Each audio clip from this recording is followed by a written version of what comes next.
welcome to Global News Today, bringing you exclusive insights and fresh perspectives from leading experts and influential decision makers every weekday on Al Arabiya News. I'm Rosanna Lockwood. Coming up on the show, hundreds killed and wounded as Lebanon sees its deadliest day since the end of the civil war. Prime Minister Benjamin Netanyahu says Israel is broadening its strikes against Hezbollah. And the Red Cross saying it is mobilizing teams in Lebanon as thousands of people flee the south of the country.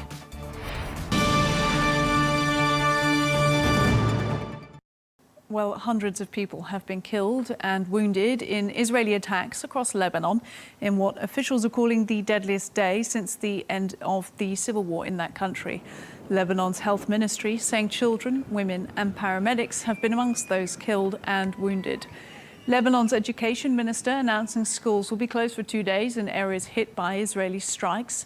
Israeli forces have initiated a series of intense and targeted air raids across eastern and southern Lebanon in recent days, significantly escalating the already volatile conflict with Hezbollah.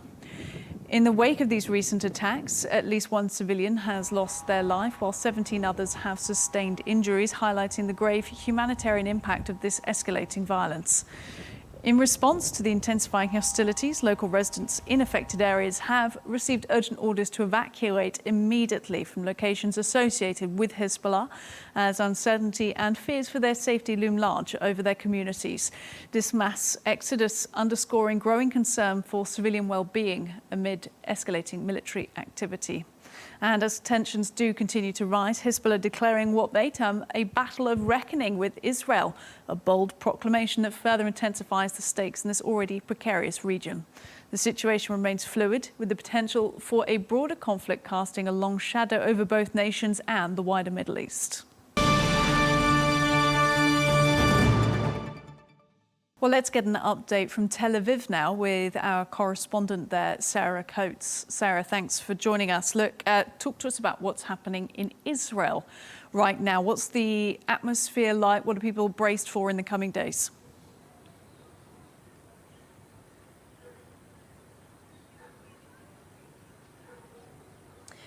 Hello there, Rosanna. Certainly a lot of anxiety, worry here on the ground. There have been strikes throughout the course of the day, rockets fired from Lebanon into Israeli territory, targeting a number of areas. We're speaking specifically here about army bases, also the Rafael weapons production facility in Haifa, with rockets also falling in parts of the West Bank. Now, we have heard from the Israeli Prime Minister Benjamin Netanyahu. He's come out to say that there are complicated days ahead, urging Israeli residents to follow guidelines from the Home Front Command. Now, as we go to where these guidelines have not changed, for people here in central parts of the country, they are being warned just to remain vigilant, basically, to know where their shelters are. But this, of course, is a very different situation to those people in these very largely evacuated northern communities. We do need to remember that some people have remained up there, despite really most people being evacuated when this war did begin. Schools have been closed for the next few days, while people really are staying inside shelters as we go to where. Now, this, of course, is an extremely worrying development. Still no idea as to what lies ahead for the coming days, but certainly people on the ground are preparing for what could be the worst. And, you know, hard to summarise exactly what everyone is saying there in Israel, but of course not much say in the strategy of the Israeli government to begin this aerial bombardment campaign in Lebanon today, which has left hundreds dead. If you got a sense, though, of how it's being received, the Israeli government strategy to begin opening what's called a second front in the north?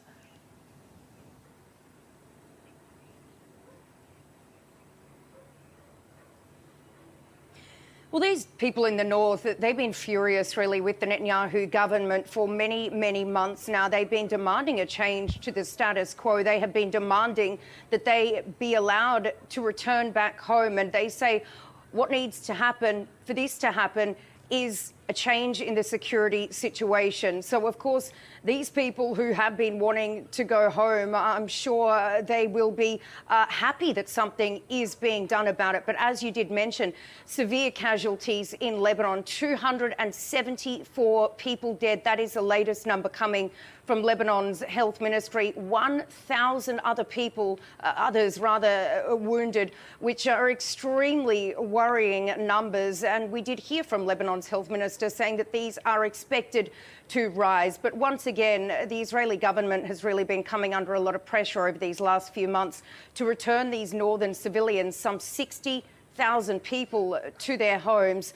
So certainly what we've been hearing from Israeli officials is that this is now a new war goal and they will do everything to achieve it. Now, Israel's been vowing really to intensify these attacks until Hezbollah understands, but still absolutely no word as to how long we can expect this to go on for.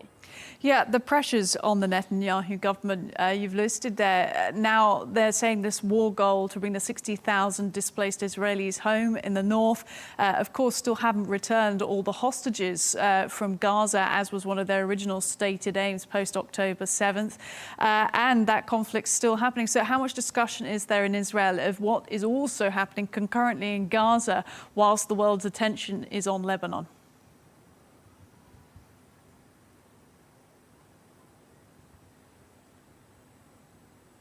Yeah, we do know that there have been strikes throughout the course of the day in Gaza, and we've seen these protests happening really over the last 6 months, really intensifying here in Israel. People are furious with Benjamin Netanyahu, saying that he lacks strategy. He's not adhering to any of these war goals, and one of those is also bringing home these remaining hostages. Now, he did come out over the last couple of days saying that he intends to free some 30 hostages that do remain alive in the first phase of a deal. But of course, we do know right now that a deal does remain elusive. So he's very much being criticised in many parts of the country and by many people for what they see as a lack of strategy, a lack of goals, and just really a lack of war strategy going forward. Basically, people are accusing Benjamin Netanyahu of trying to appease a number of people, specifically the far right-wing elements of his government, like the finance minister Bezalel Smotrich and also the national security minister Itamar Ben-Gvir, who we do need to remember Benjamin Netanyahu relies on to remain in power. So once again, he is or has been copping a lot of flack over his handling of this war. So I'm sure we will hear more reaction to what's going on today in the coming hours. Sarah Coates speaking to us live from Tel Aviv. Thank you.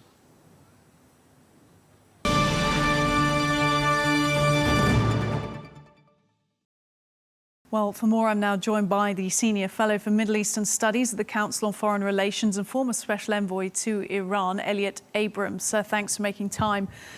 Look, when Israel's Defense Minister announced a new phase of the war after the explosions last week amongst electronics devices, do you think this is what we're seeing right now? How did you interpret those words?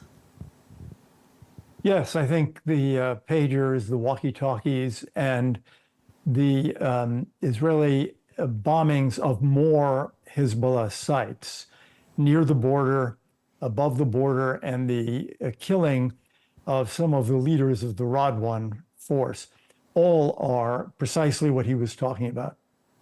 In terms of Israel saying today that every house they strike contains weapons in Lebanon, how likely do you think that is? Well, I have no intelligence information about that, but Hamas and Hezbollah both hide weapons, including missile launchers, in the houses of civilians, which makes those legitimate military targets.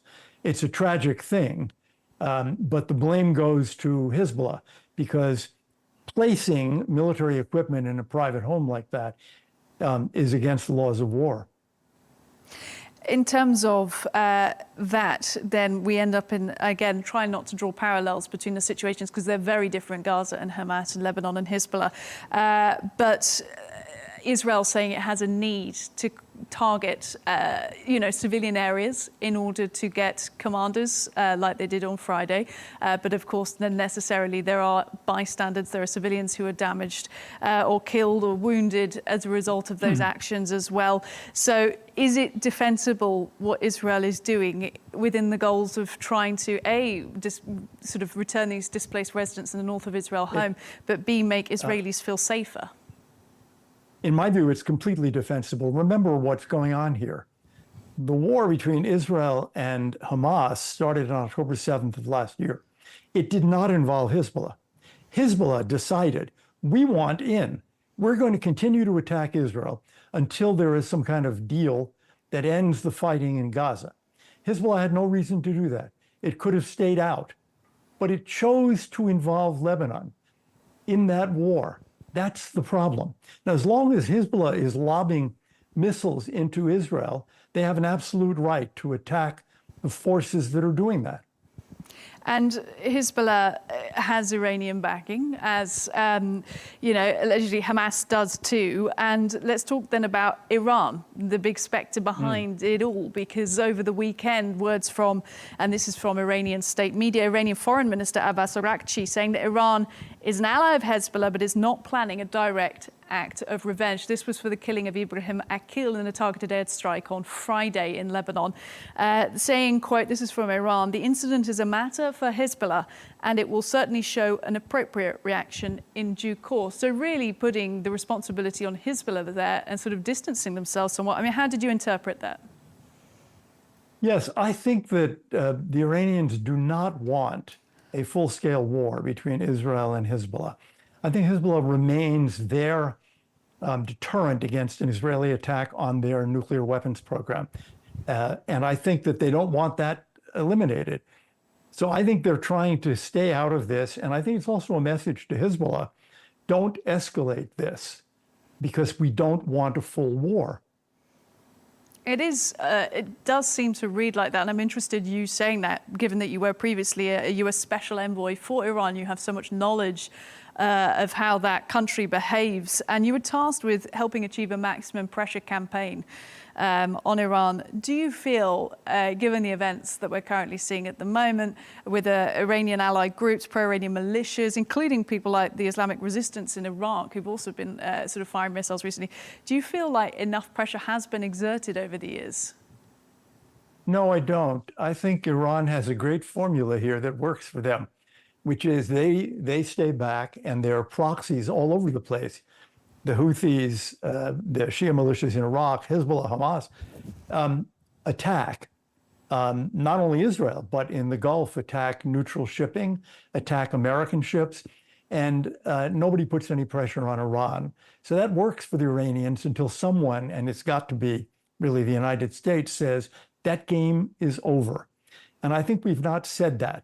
I mean, people talk about Houthi ballistic missiles aimed at or hitting ships. There are no Houthi ballistic missiles. They don't build ballistic missiles. Those are Iranian missiles. So I think Iran has not paid a price for any of this, and that's the problem. Is that anything to do with, and we will come back to the situation in the Middle East, but let's stay with the US for a second, where you're speaking to us from, obviously. Is it anything to do with the way that the Biden administration has handled Iran over the recent years? Well, I think it does. I mean, just to take one example, when the Trump administration left office, the reachable, usable foreign currency reserves of Iran were down to about $4 billion. Since then, they've made over $100 billion selling oil, mostly to China. And since then, the Biden administration has unfrozen $16 billion in funds that Iran has now got access to. That's not maximum pressure. And we know that some of that money is spent on the IRGC, on the Houthis, on Shia militias, on Hezbollah, which gets hundreds of millions of dollars a year as a subvention from Iran. So I think there has just not been enough foreign, but particularly American, pressure on Iran. As I said, it just pays no price for all of these activities. So if you were to advise either Harris or Trump in a hypothetical, who will be entering the White House in 6 weeks from now, that would be your first port of call with regard to Iran, would be hit him in the sanctions, hit him in the oil price, hit him in the economy? Well, that would be one of two things. The other is I would make it very clear to Iran that if a Houthi, so-called Houthi missile, which is really an Iranian missile, hits an American ship, our reaction will be against Iran. We're not interested in hitting their proxies if that happens. We did this in the Trump administration, and the level of proxy attacks on the United States in Iraq and Syria went way, way down at the end of the Trump administration. You have to tell the Iranians they will pay the price. Is there a sense that the proxies, and let's refocus back on Hezbollah, will feel isolated, left out in the cold by a statement from Iran saying basically it's up to you how you fight back, how you react, especially given that their command structure, their communication structure has been attacked so aggressively by Israel over the past week in the name of self-defense?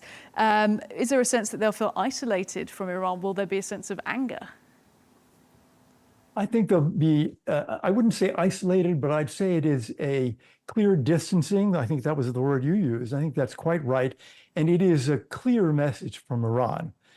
Don't turn this into a full-scale war. We don't want that to happen. So I think they will be at least disappointed. Are we in a full-scale war currently? No, we're not. I mean, one measure of that is there are no Israeli troops crossing the border. There are no Hezbollah troops trying to cross the border into Israel. We are certainly at a moment of increasing hostility and attacks, but personally, I still don't think this is going to turn into a full-scale war. In terms of the, some have called it a decoupling that Israel is trying to achieve regarding the way the rest of the world is perceiving what it's doing on the one hand, on the one front in Gaza with Hamas, and in the other sense, on the second front in Lebanon in Hezbollah. And that's also related to Netanyahu's domestic political aims at home. How much do you buy that? Do you think there is a decoupling strategy going on? Do they want people to perceive one being different than the other or combined? I think they can't fully be decoupled because it is the strategy of Nasrallah, Hezbollah's leader, to couple them. I mean, what he has said publicly is, we will continue this until there is some kind of ceasefire in Gaza. So as long as that's Hezbollah policy, they can't be decoupled. I think what's changed is the Israelis have been, in a sense, taking this and saying, well, there's nothing we can do because we have a war in Gaza. The war in Gaza, from the Israeli point of view, is largely over, militarily, that is. There are fewer Israeli troops each month in Gaza. And so now they've turned to the north, and I think they're changing their strategy and saying to Hezbollah, this has got to stop. This stops now. In terms of the war in Gaza, you say being more or less militarily in the decline, or sort of they're pulling those troops away, so there's a sense that there is less activity there. However, the stated war aims of Netanyahu post-October 7th to return all the hostages, to basically root out Hamas completely and anybody responsible for October 7th, those goals were not achieved. They have not been achieved so far. Right. In terms of what he is therefore trying to achieve with northern Israel, returning some 60,000 displaced northern Israelis home, and this is what he's saying is justifying the current actions over Lebanon. Do you think he could achieve those war aims and in a tighter time frame? Well, we would all like to see those aims achieved by some kind of ceasefire deal between Israel and Hamas, leading Hezbollah perhaps to say, okay, we're stopping too. That would be great. But I don't see any evidence yet that Hamas wants such a deal. U.S. government officials, Brett McGurk and others, have said publicly that Secretary Blinken has said that Hamas seems to be backing away from a deal. I think that's the problem at this point. It may be logical from Sinwar's point of view. He doesn't want to give up the hostages. But until that happens, I think there's no ceasefire deal possible. Egypt's Foreign Minister Badr Abdel-Bati saying yesterday that all the components of a ceasefire deal are ready. In his words, the problem is the lack of political will on the Israeli side. Is there a sense that there is no appetite for a deal from Israel then? No, I don't believe that. I mean, that is his view, or at least that's his public statement. But that's not what we're hearing publicly or privately from U.S. officials. What we're hearing from U.S. officials is that Israel's ready to do a deal and Hamas is backing away. In terms of the way US officials are talking about what's happening in large scale, the escalation, but more specifically in Lebanon right now today, the Pentagon spokesperson John Kirby suggesting escalation not in Israel's best interest. Do you think that US messaging is coherent and right? I think it's coherent. I think the president, Secretary of State, Kirby, others are saying we don't want to see escalation and it's not in Israel's interest. I don't think it's right, however. I think the lesson the Israelis learned from Gaza was don't look at your enemy and think you know what that enemy is thinking and planning. Look at capability. And when they look at the capability of Hezbollah, I mean, that's why 60, 70, 80,000 Israelis moved away from the border because of those capabilities. And the Radwan forces were right on the border. So the Israelis are saying, okay, that kind of Israeli policy failed. And we have to deal now with Hezbollah's military capability. And they've been sending very clear messages in the last few weeks to Hezbollah saying, back up, back off. And, we just don't know yet whether they're being received in Lebanon. It looks as if they're actually being received in Tehran. And if they're being received in Tehran, then perhaps Nasrallah will look for a way out. And I think that's an interesting point you raise in terms of who else can communicate with Hezbollah, because as we've already discussed as part of this, their relationship with Iran is interesting on and of itself, but what about with the Lebanese people? It's often said that the militia group that is Hezbollah outweighs the strength, of course, of the Lebanese defense forces, their own military, and that, of course, creates a big imbalance issue in Lebanon. Is there anything that ordinary Lebanese can do, the political class, in terms of dealing with Hezbollah in the country at the moment? No, I wish I could say yes, but I think the answer is no. The Lebanese army is not going to take on Hezbollah. And I think there's very good evidence to suggest that Lebanese are very unhappy with what Hezbollah is doing and the threats and the damage that Lebanon is suffering. And as you know, for about 5 years, there's been a collapse of the Lebanese economy, a 98% reduction in the value of the Lebanese pound.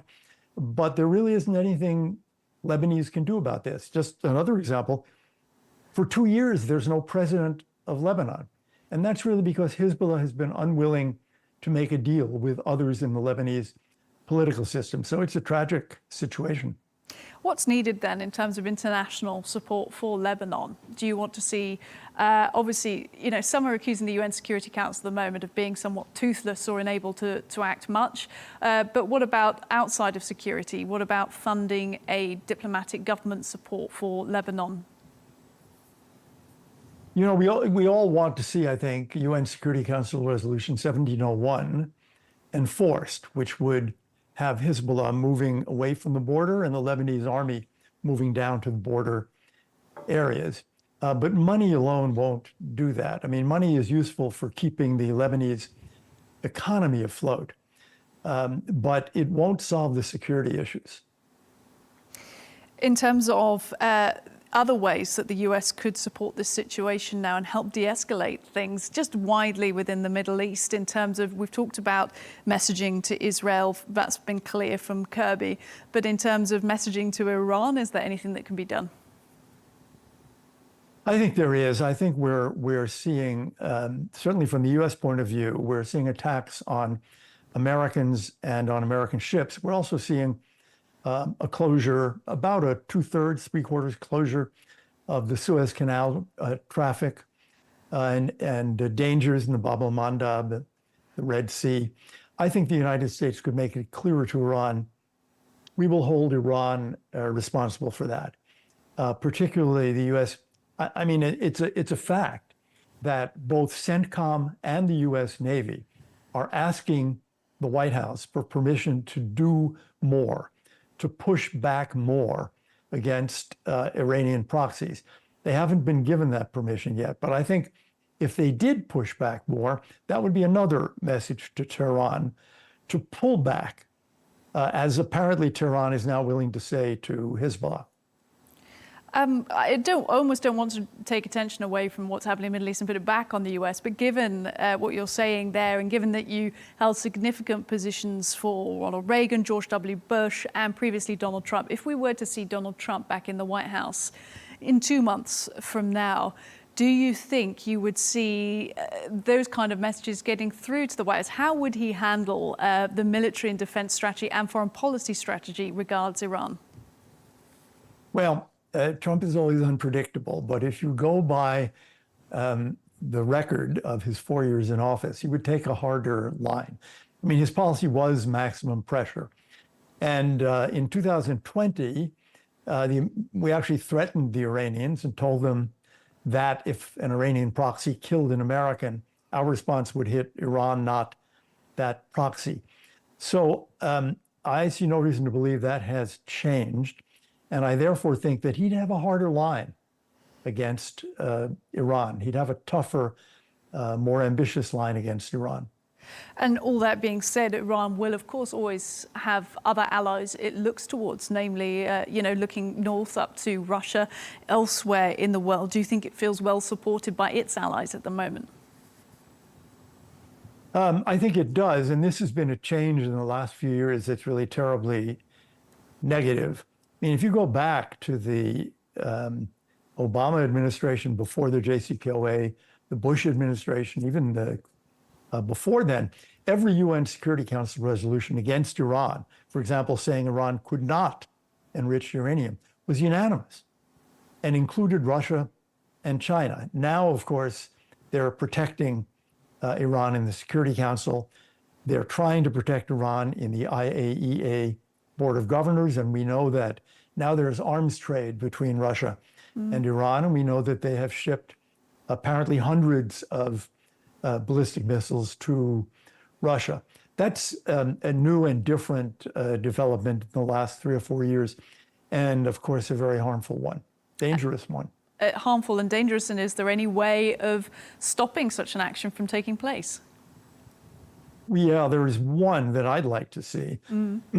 I would like to see Britain, France, and Germany, who are part of the JCPOA, invoke what's called snapback, which they have the right under the JCPOA deal to do. And that would snap back all the UN sanctions. Traditionally, China in particular has abided by UN sanctions. I think that's worth a try. Certainly, it seems anything would be worth a try at the moment in terms of de-escalating tensions as they are stemming from Iran at the moment. In terms of the way that other regional powers are dealing with this, and I'm talking Middle East regional powers now, Qatar, Egypt, UAE, other countries often highlighted for their role in trying to mediate the situation that's happening in Gaza. Has anything stood out to you about the way that this has been handled compared to the past with sort of Middle East collaboration? Pardon me, one thing is different, and that's the enlarged role for Egypt. Sometimes in the past, this has been a Qatari activity, this kind of mediation with Hamas. But for obvious geographical reasons, the Egyptians are taking a much larger role now. They're in all the meetings, and they count because, of course, they have a border with Gaza. So that is a change. We're also seeing the Gulf countries in the last, say, couple of years try to keep a certain peace between them, a certain accord between them and Iran. In the case of the Saudis, in the case of the UAE, of course, this is a long story with Qatar, but we have seen the Saudis and the Emirates negotiate with Iran, and in essence, I think, send a message to Iran whatever you're doing with Israel, it's not us. Elliott Abrams, Senior Fellow for Middle Eastern Studies at the Council on Foreign Relations. Thank you very much. You're very welcome.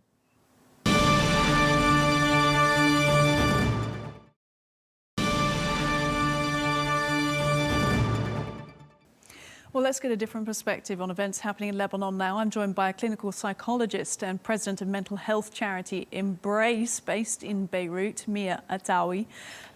Thank you very much for making time for us. And let's just start by asking, what's it like being in Lebanon today? It's been a very difficult day. A lot of panic in the streets, a lot of anxiety. A lot of people fleeing the south regions, and this has escalated very quickly in the last 24 hours. And right now, it just took me an additional 2 hours to reach my home, which is 20 minutes away from the capital, because of the traffic of people migrating and moving from the south towards the north and safer regions. It really looks like a war zone here in the country, other than, of course, the affected areas right now in the south. Now, the Lebanese people are celebrated, sometimes supported, held up by the international community as being so resilient because of everything your country has dealt with over the past few years and decades. In terms of what we're seeing now, though, a very deadly day for Lebanon, the escalation of the last week or so, how do people cope? How do you advise people cope in Lebanon mentally? Honestly, I think that's a very false impression that people are resilient. People are not doing well. People have not been coping well in the past few years. And we have been going through actually an ongoing and continuous traumatic stress disorder here in the country as a result of these accumulative conflicts that we have been exposed to, and the last 11 months have added to these stressors on the Lebanese people. So yes, we might seem on the surface that we are functioning or going about our daily lives and trying to fulfill our responsibilities towards our families, our jobs, and our country. But in fact, the demand for mental health services has never been higher in the past few months. Running a mental health charity that provides free community mental health services. We have, even before the recent escalation of the events, we have had a waiting list for more than 4 to 5 months in terms of requests for therapy. So no, I don't believe that we are resilient or doing well, but in fact, these events are really impacting to a significant level, not only our mental health, but our physical health as well, I might say. And you run a helpline as well. Talk to us what that's like at the moment. It's been a very difficult day. The line has been off the hook since the early hours of the morning. Embrace operates the National Emotional Support and Suicide Prevention hotline in the country in collaboration with the Ministry of Health.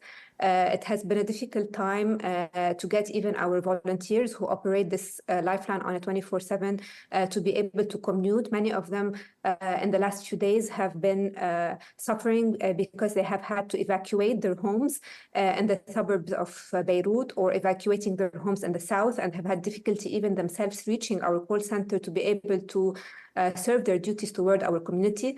So it has been difficult managing both our volunteer base, our community base, but also responding to the increased number of calls that we have been receiving from individuals who are panicked, who are stressed, who are we are now beginning to witness calls to the lifeline from individuals who are requesting contact information for shelter, for food, for emergency services. And we saw this happening a few years back when the devastating events of the Beirut port happened. We saw these events happening also in 2019 when there was the surge of the economic crisis, in 2020 during COVID. So it's like a non-ending cycle for the Lebanese when we run a suicide hotline, but at the same time now we are getting calls for emergency information and where people can go to be safe, not just mentally but also physically right now. And this is a big threat, of course.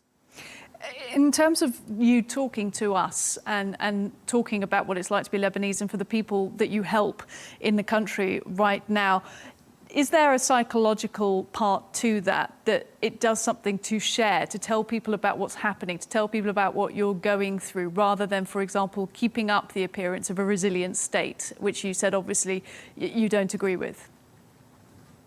No, I don't agree with that. But if you go down to the field, if you are today between the people, you will hear that people are not able to sleep, are not able to function, are not able to go about their daily functioning, are not able to plan for the future. And these are major concerns because they impair us not only on the short term, but on the long term as well.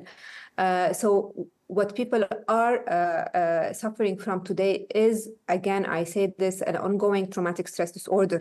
And I have to say that this term, as mental health professionals, we have not considered talking about, and it first came up even in the apartheid era in South Africa back in the 1980s. Today, we are going back to this level of discussing these kinds of mental health problems and illnesses in 2024 as a result of what our population and also the Palestinian population are going through in the region.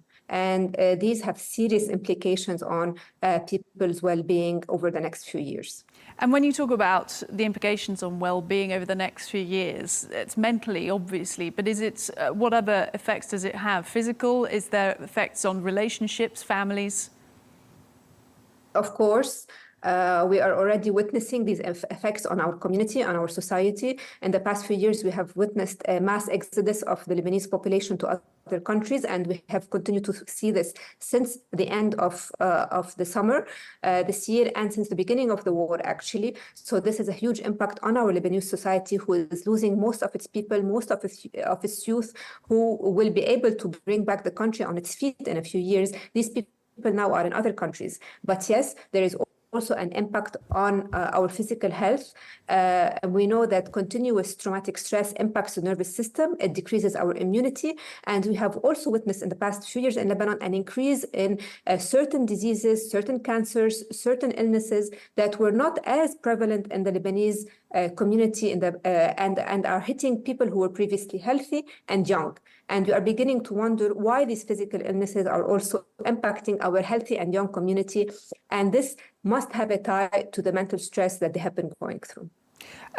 What are the main trigger points? And I'm almost sorry to talk about it, but it is interesting to know, as that you can be aware of it, that trigger sort of these types of PTSD, post-traumatic stress disorders, and in-crisis disorders that you're talking about, beyond, of course, literal aerial bombardment and strikes and bombings. But are we talking about things like graphic videos and imagery, things that are shared on social media as well, or is it just the general sense of the unknown of what's coming next?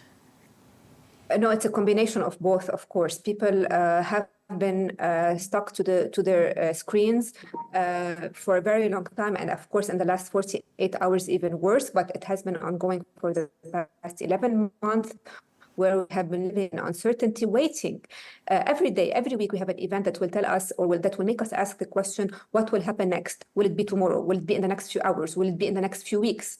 And again, I emphasize that this has impaired our ability to make any plans for the future, whether academic plans, work plans, economic plans, any kind of plans that will help us have a sense of normal functioning in our everyday life. So it is the news, it is what we are seeing, it is the threats, but also it is the actual events that are taking place, especially in the last week in Beirut, where we experienced these horrific pager attacks that happened in the middle of the city among civilians, that impacted children, women, people in their daily living, people in their supermarket, people in the streets. These events, of course, added an additional layer of uncertainty, of randomness, and indeed the appraisal today that anything can happen that will make me lose my life or make me lose my family is an accurate appraisal of the events. It's no longer something that is illusionary or that there's a potential that this can happen. In terms of consuming information then, if you are Lebanese and this is happening in your country, how do you go about advising people who have come to you for that type of advice? Do you say to them, watch the news, listen to the news, don't listen to the news, listen to your family, look at social media? Because obviously people have an appetite to know what's going on. There's misinformation out there as well, of course. So what do you say to people? Well, we say to people to try to cope in the best way that they can. It is very difficult to tell people to stay away from the news, but every individual needs to monitor their own ability to make balance between what they can take in and to take also breaks from the news to be able to attend to their other responsibilities and to really reflect on a daily basis about their boundaries and their ability to take in the horrific news that's coming in on a daily basis. So yes, some breaks away from social media, from the news is very important during this period. Thank you for answering our questions. I just want to finish by asking you, Mia, and thank you for your time you've given us today. Clearly, you're dealing with everything you're helping other people with dealing with as well. So in terms of looking after your own health so you can help others, what do you try to do? Is it sleep? Is it health? I mean, how do you cope so you can help? It's a difficult question. It's important to say that I don't always cope in the best ways. Over the weekend, for example, like many people, we were in a freeze reaction. This freeze reaction really puts us, in almost a shutdown mode where we can't react. But at the same time, we have a huge responsibility towards our community. So I try to focus on giving attention to the people who need it the most, my team, my family, but also understand my limits. So when I needed to shut down over the weekend, I did, and I stayed away from the news for a few hours. And then we have to get back on our feet and work on the front lines, because this is what we've been doing for the past few years. And unfortunately, it's tiring, it's burdening, but we are living in a country where we have to be on our feet, unfortunately, all the time. Clinical psychologist and president of mental health charity Embrace, Mia Atoui, thank you.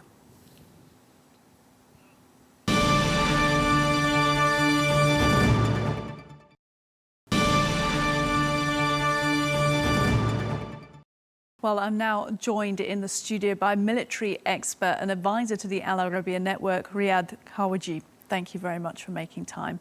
Let's talk Israel's strategy. In the last few hours, Benjamin Netanyahu saying that he does believe Israel is beginning to shift what he's calling the balance of power in the north of Israel regards the attacks, the airstrikes currently being carried out on Lebanon, the explosions potentially last week. They didn't claim responsibilities for those, but the goal is to bring displaced Israelis back home.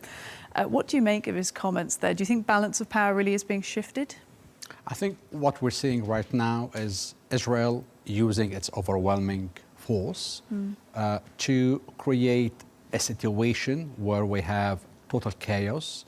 The bombardment is now targeting all of South Lebanon and the Bekaa Valley. It's not just the south. So we're seeing now waves, long queues of cars leaving South Lebanon, people leaving Bekaa Valley. These are the areas that are inhabited predominantly by Hezbollah's supporters, predominantly Shiite communities in these two neighborhoods. So he is creating a strong pressure on Hezbollah to agree to the Israeli terms. First, Israel wants Hezbollah to separate Lebanon, South Lebanon from Gaza, that Hezbollah would be willing to talk about a ceasefire in Lebanon independent of what happens in Gaza. So, as we know, Hezbollah opened the front in South Lebanon on October 8 as support to Gaza. Netanyahu wants to change this equation. So now he's carrying out this massive offensive. So far it is by air. We have hundreds of sorties carried out by the Israeli Air Force today. And with the threat of going into the land invasion as a second phase to create or to achieve the objective of pushing Hezbollah to the northern Litani area in South Lebanon.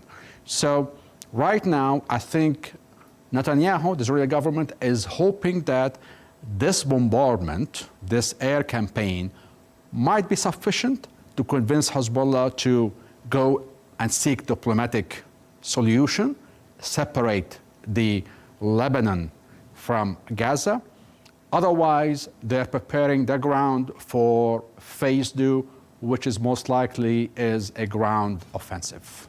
How extraordinary would a ground offensive be from Israel into Lebanon? We haven't seen ground troops of that nature entering Lebanon for a long time. What would it look like? We haven't seen that. I mean, Israel pulled out of Lebanon in 2000. And in 2006, we saw a limited incursion, during this a brief summer war in 2006. This one would be significant if Israel decides to capture and hold territory. We don't know yet how big. Is it going to be just 10 kilometers? Are they going to go all the way to the Litani River, which means like more than 20 kilometers deep into Lebanon? This is significant because, first of all, there's going to be boots on the ground, which means very likely there will be maybe massive number of casualties on Israeli side, among Israeli troops, because Hezbollah is known to have prepared itself for ground battles. So, and Hezbollah is known to have some sort of good experience in this area. So Israel would be risking having a big number of casualties amongst its troops on the ground. The balance of power in Israel's favor. So Israel will definitely eventually be able to capture territory, but at what cost? Whether Israel would be willing to pay that cost, and if Israel captures this land, would Israel be interested in giving it up as part of a UN resolution, of a political diplomatic agreement, or are we talking about creating a whole new facts on the ground, and Israel is deciding to hold territory as a permanent, security zone on the northern borders? So there's a lot of question marks over here on how things will unfold.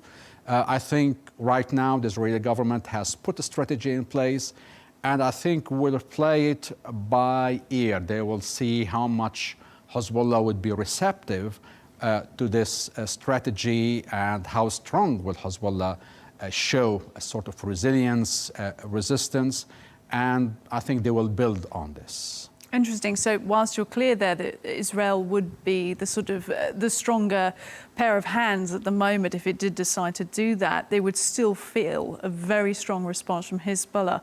How strong are Hezbollah at the moment, though? Were they not weakened considerably by the attacks across the pages and walkie-talkies last week?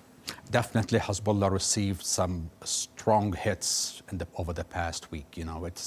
Its command and control infrastructure was undermined, its communication system jeopardized. The elite force, the Al-Radwan, this is the elite force that spearheads any offensive or defensive operations for Hezbollah. The command has been wiped out completely. This is like unprecedented. The impact definitely is severe on Hezbollah, and Hezbollah is feeling it now during this war. Also, Israel has demonstrated a strong awareness, intelligence awareness of Hezbollah's capabilities, the location of its forces, its command, and so forth, and has managed to hit a lot of arms depots, launchers. This will impact Hezbollah's firepower, ability to inflict a strong firepower in depth inside Israel. This will be affected. This will help Israel. And as we know, Israel does have a very advanced air defense system, between the Iron Dome, the David Sling, and so forth. They have been able to withstand a lot of the attacks by Hezbollah. I think the risk of Israel losing big numbers of casualties will be in a land incursion. If they go into South Lebanon, there where many experts expect and predict that Israel will eventually suffer casualties, losses in its hardware and so forth, but not as much as a result of the Hezbollah bombardment, which has been reduced its capability because of the Israeli bombardments and because of Israel obtaining and using efficiently its air defense system. Is that similar then to what we've seen Israel doing in Gaza over the last year? I'm not trying to draw parallels. I know there's separate situations between Hezbollah in Lebanon and Gaza and Hamas. However, we saw Israel conducting large-scale aerial bombardments, saying they were striking quote-unquote terrorist targets, and then we saw ground invasion. Is that similar to what they're doing here? So they start with the aerial bombardment? Of course. I mean, aerial bombardment is always the opening scene in any a massive operation. The all-out war that we've been talking about or worrying of has actually started. The only thing missing from it is the land incursion part. That has not started yet. But what we saw today is definitely the start of an all-out war, and it's a prelude for a land invasion, unless Hezbollah moves quickly and agrees to separate the situation in Lebanon from Gaza and decides to go and seek a diplomatic solution, the one that was proposed by the U.S. presidential envoy Amos Hochstein. If Hezbollah decides to embrace this, adopt this, then this could save the day and avert and prevent a land incursion, which could lead to a lot of complications further in the future. Over the last 24 hours or so, or over the weekend, we heard from Iranian state media that Iran was saying, well, Hezbollah will probably contain this situation. They will control it, but it's ultimately up to them.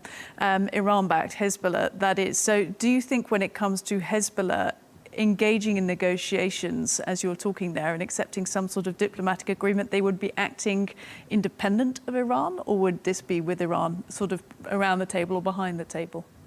Iran today is facing a terrible dilemma. They have lost.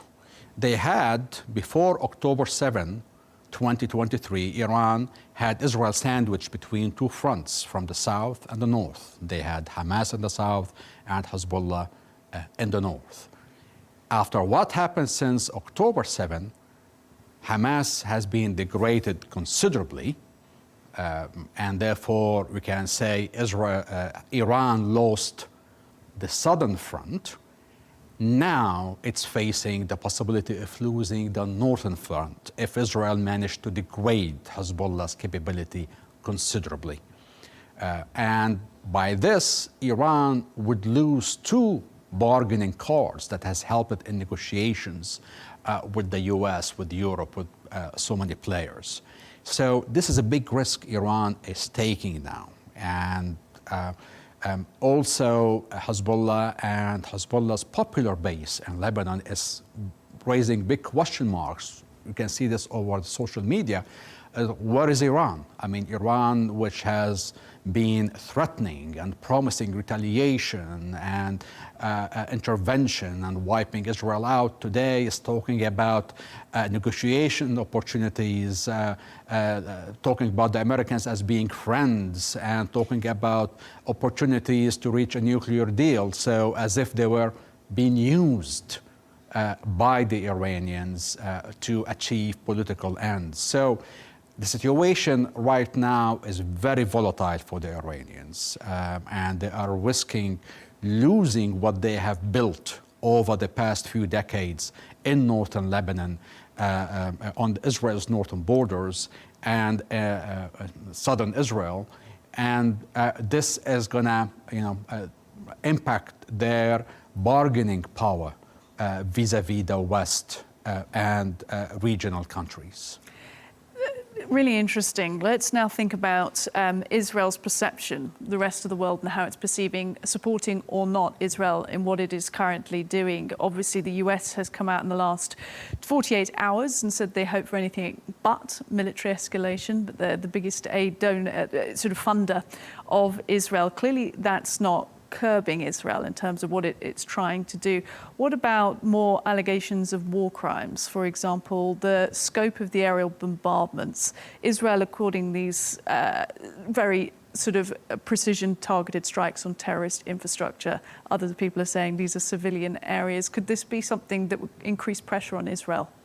Well, in a way, yes, but also the Israelis are going to be using a lot of the videos on social media that's showing arms depots in between buildings and residential areas blowing up.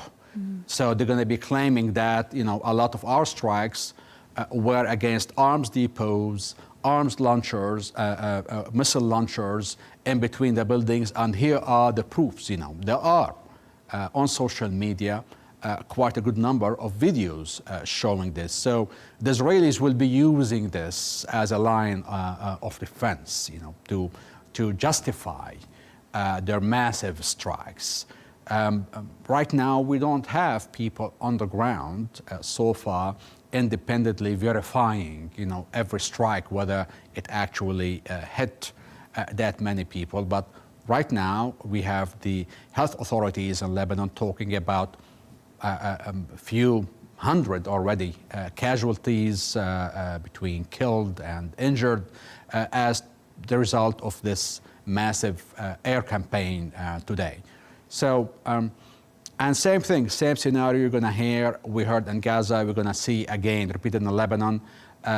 He said, I said, Israelis said, Hezbollah said, but at the end, we have a situation where, you know, Israel is claiming there to be carrying out a war of self-defense, that they've been attacked, their people are under threat.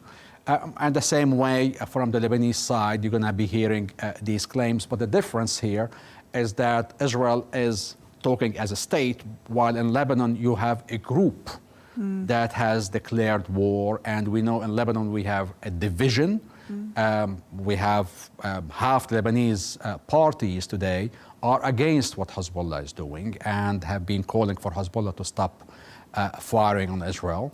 And we know the division, the political divide inside Lebanon, which will play in Israel's favor. You know, Hezbollah being branded as a terrorist organization by many countries in the West, and it is a war against Iran through its proxy, which is Hezbollah. Riad Kahwagi, military expert advisor to Al Arabiya Network. Always good to get your insights. Thank you. Thank you very much.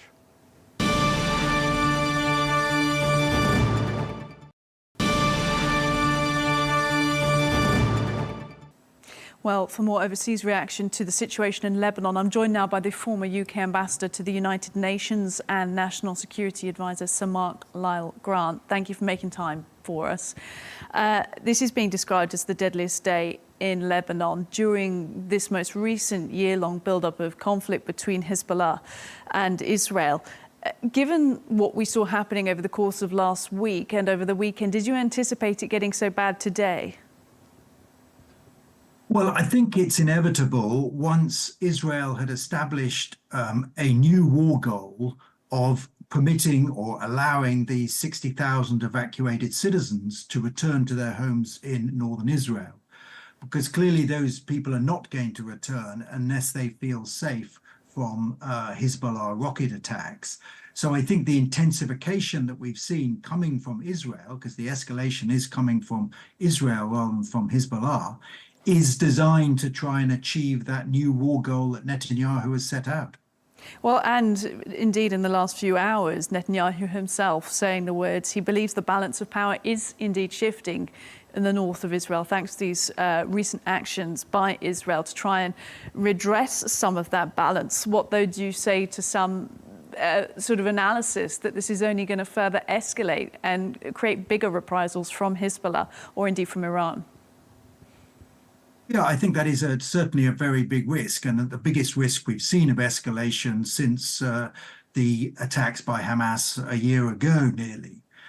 Because provided that Hezbollah can still fire rockets into northern Israel, and they've shown the capacity even today to be able to still do that, despite the fact that many of their commanders have been killed and injured by the recent attacks, the fact their communications has been destroyed, a lot of their military infrastructure has been destroyed, they have continued to fire rockets into Israel.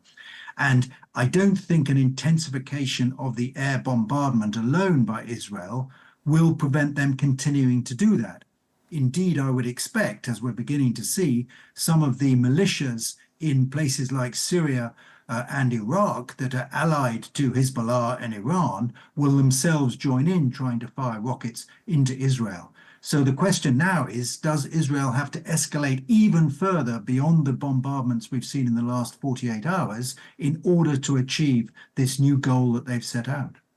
Indeed, let's think for a moment about some of those pro-Iranian militias you were just talking about there, because it's not just from Hezbollah in Lebanon that we're seeing this type of attack. There are other countries, this so-called Islamic resistance in Iraq, as you mentioned, that are firing back. But in terms of Iran and its relationship to Hezbollah, what did you make of the comments that we got this was from an Iranian news agency over the weekend, regards to the news that a top Hezbollah commander was killed in Friday's airstrike attacks. The Iranian foreign minister saying that Iran is not planning a direct act of revenge and, quote, "This incident is a matter for Hezbollah. It will certainly show an appropriate reaction in due course." How do you read that diplomatically? Is it hands-off, or is it a message from Iran? It is a little bit hands-off. I think Iran clearly does not want to escalate this conflict with Israel. They know that if they were to launch some sort of full-scale attack on Israel, Israel would defeat them. They are happy to use the proxies like Hezbollah, like the Houthis, some of the militias, as you mentioned, in Iraq, to damage and weaken Israel. But I don't think they want an escalation. Hezbollah aren't in a position to escalate. Iran doesn't want it. America is desperate to prevent wider escalation.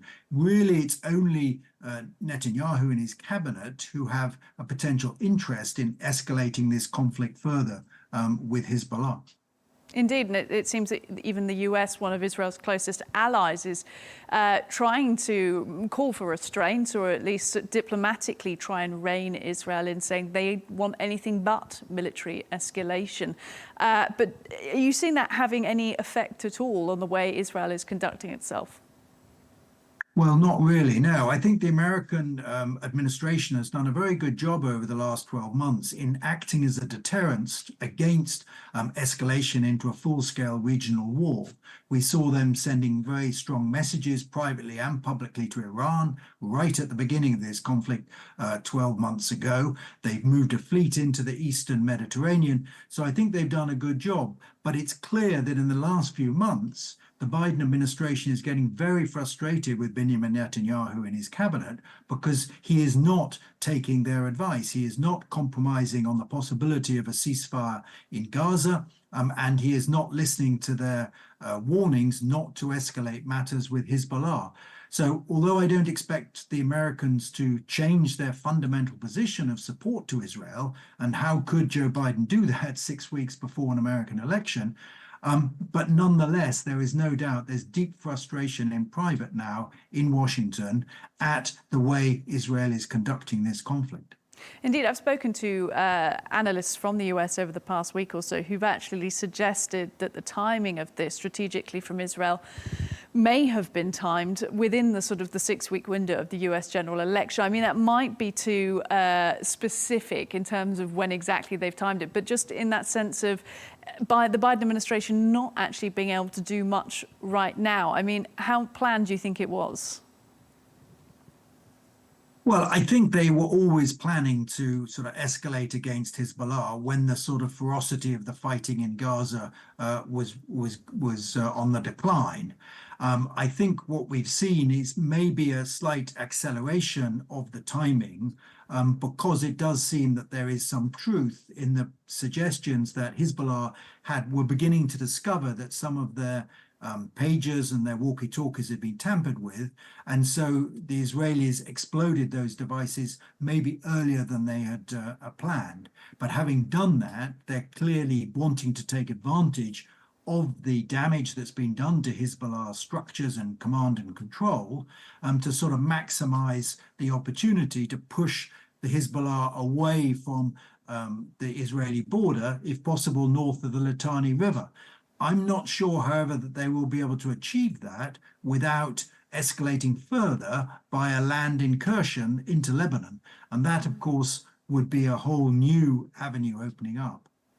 Indeed, it would, fighting on both fronts, if you like, two fronts at the moment, Israel. And let's think a moment about Netanyahu and his government domestically, because externally it's almost like Israel saying we're going to conduct ourselves in the way that we deem appropriate in order to keep A, Hamas, and B, Hezbollah at bay for the safety, they say, of Israeli citizens. Now, in terms of the war aims of what was been going on in Gaza for the last year, Netanyahu was adamant that the war goals were bring the hostages home, get Hamas out, root and branch, and anybody who was responsible for October 7th.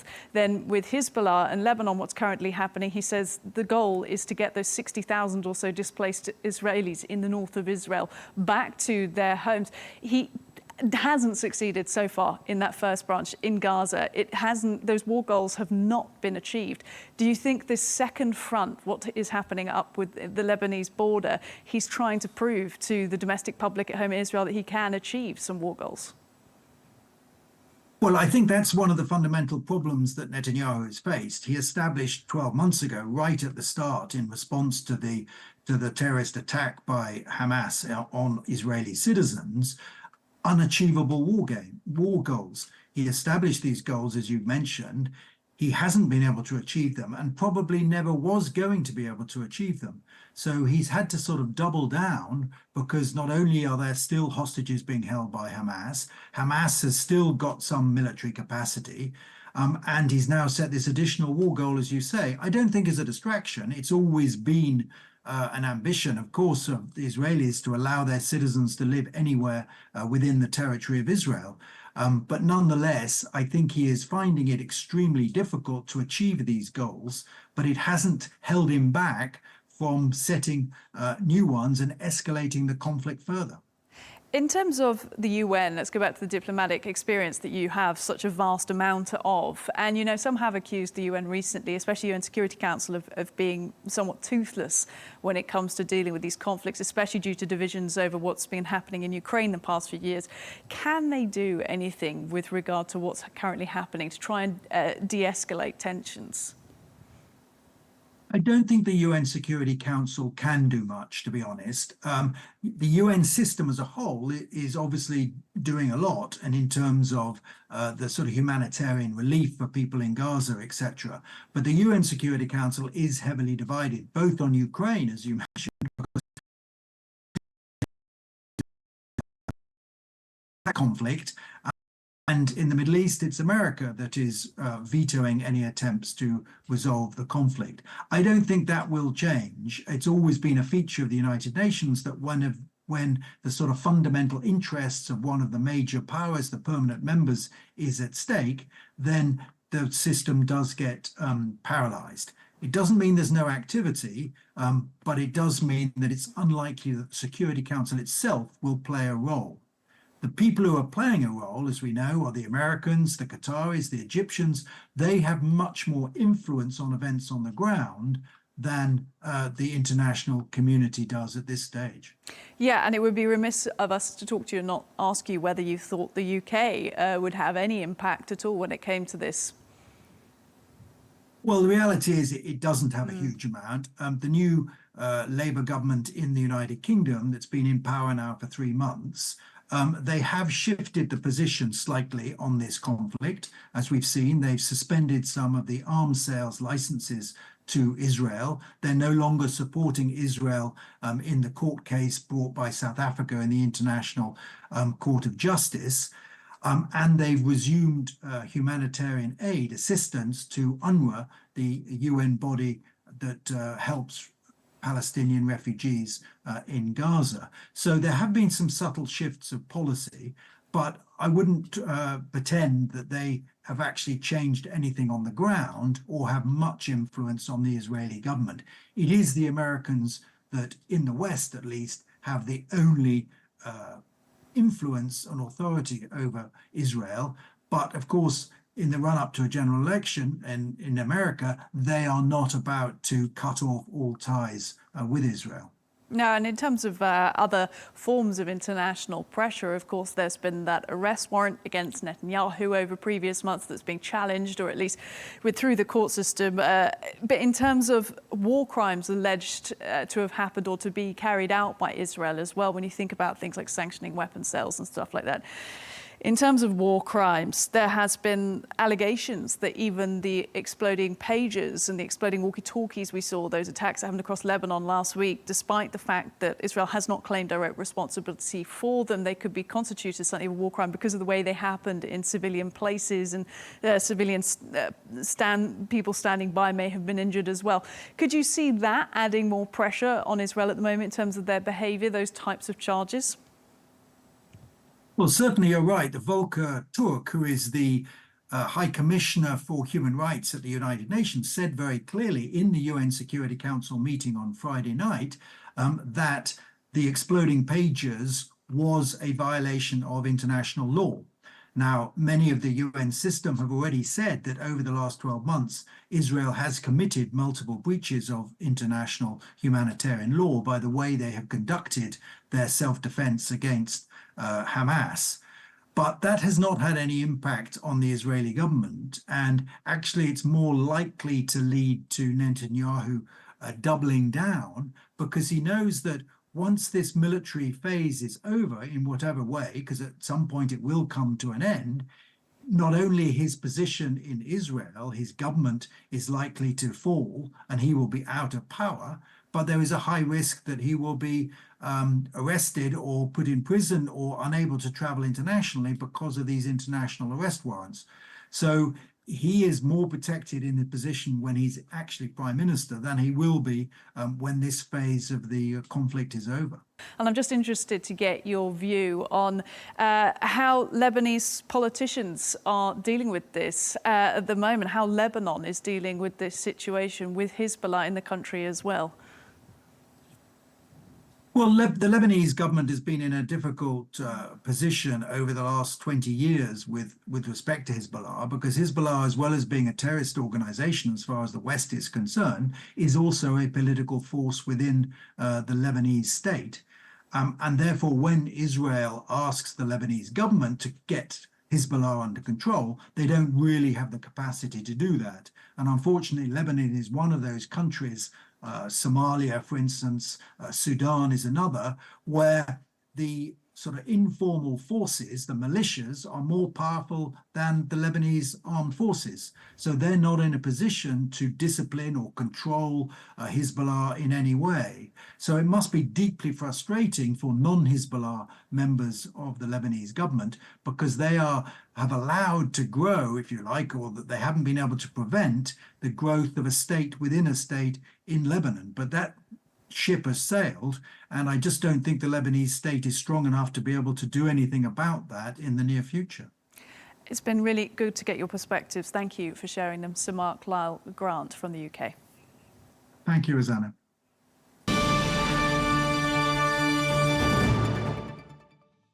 Well, that is all we have time for on Global News today. Thank you for watching, and be sure to join us again tomorrow for more exclusive interviews and debate. Until then, goodbye.